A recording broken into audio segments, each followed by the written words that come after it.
I told you were the best feed on Twitter. And you're going to be having a crappy day in the middle of the newsroom, and one of your tweets would come by. That's good. Just you're a comfort food, you sweet bastard. Well, Bob, thank you. Look, being called a sweet bastard by you, that is, I mean, we can put that on my tombstone.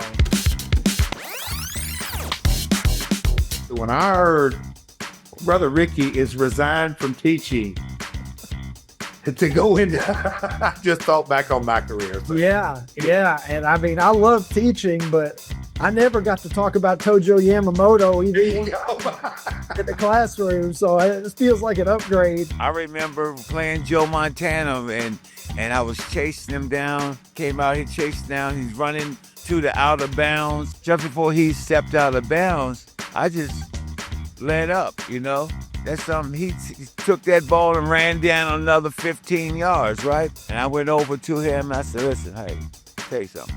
If you ever do that again, I will light you up. No one wouldn't play as much as I did. I love to play the game. And I think people, whether you're a fan or not, would agree. That guy looks like he's having fun. I'm going to give you your option. I want you to fill out a lineup card for me. Yeah. Your choice. I got 9 options here. Classic arcade. Ooh. Or 80s hair bands. Hairband. All right, there it is. That's an easy decision. That's somewhere in the distance. Yeah. I hear the bells ring. Yeah. Darkness. Man, how could you not have been ready when you got in the box after walking up to that? Exactly. I'm leading off with Motley Crue.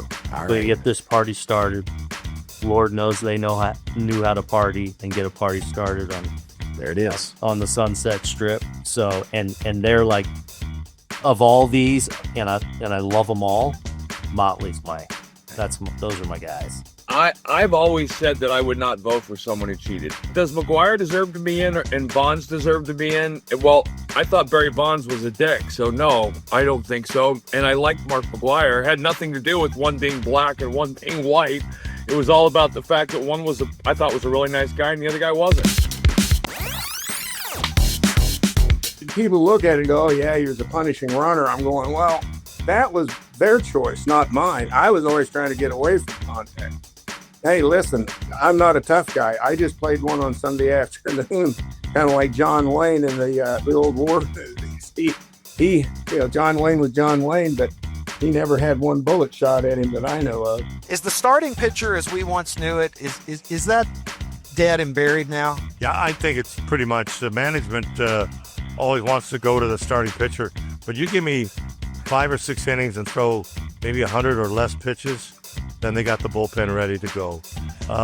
It's really unfortunate you can't find a horse. Every so often you'll find an individual that can maybe throw into 8th inning, but it's really tough because of the fact that part of the game has dwindled. It's all about the hitting now and run production and home runs.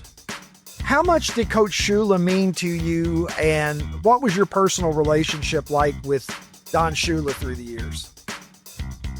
Ricky, if I told you that my personal relationship through the years when I was playing with Don Shula was just wonderful, that would be horseshit. When we started to win, that made it more tolerable. But when Coach Shula first got there and started demanding all of that and coaching that way, there was a lot of people looking for the first bus out of Dodge. I mean, I don't know if you can even do that today. I don't know that his type of coaching would even fit in the NFL today. It would be a square peg at a round hole. Those of us who were there and saw you play know that you're a Hall of Fame player. All I can say is thank you for your support and many others. I do have support. I think being on these ballots is a great honor. And, I knew I wasn't going to be a first ballot Hall of Famer, but I think there's a spot in there for me. I'm not a fan of the automated strike zone. I mean, I wouldn't have been a fan of it when I played, and I'm not a fan of it now. I'm not really interested in watching games with an automated strike zone. I'm just not. I'm standing out on the football field. We score a touchdown, and Deacon comes running out. And I said, what are you going to do? He said, I'm going to kick it. I said, you're what? He said, son, put the ball on the ground. I'm going to kick it. I said, oh, you don't argue with Deacon, okay? You don't, Big David, you just didn't argue with him. So I took the snap, I put it on the ground. I think it hit the crossbar. I think it hit the upright. And I just looked up at him and he went, it's good. Truly one of the great characters of the game. When I brought the ear biting up with Holyfield, he lunged and I was trying to provoke him and called me all kinds of names, but was lunging toward me, and thankfully his one of the guys, his sparring partners and a bodyguard of his were strong enough, tough enough to kind of hold him back. I mean, but he got close to me, and I didn't have a lot of options. So I was thinking about maybe, it was a state in Las Vegas. I thought I might jump in the pool and try to outswim him or something, but I don't know if I would have lasted very long with Mike Tyson. So that was probably the most, quickly frightened that I was ever in any kind of an interview.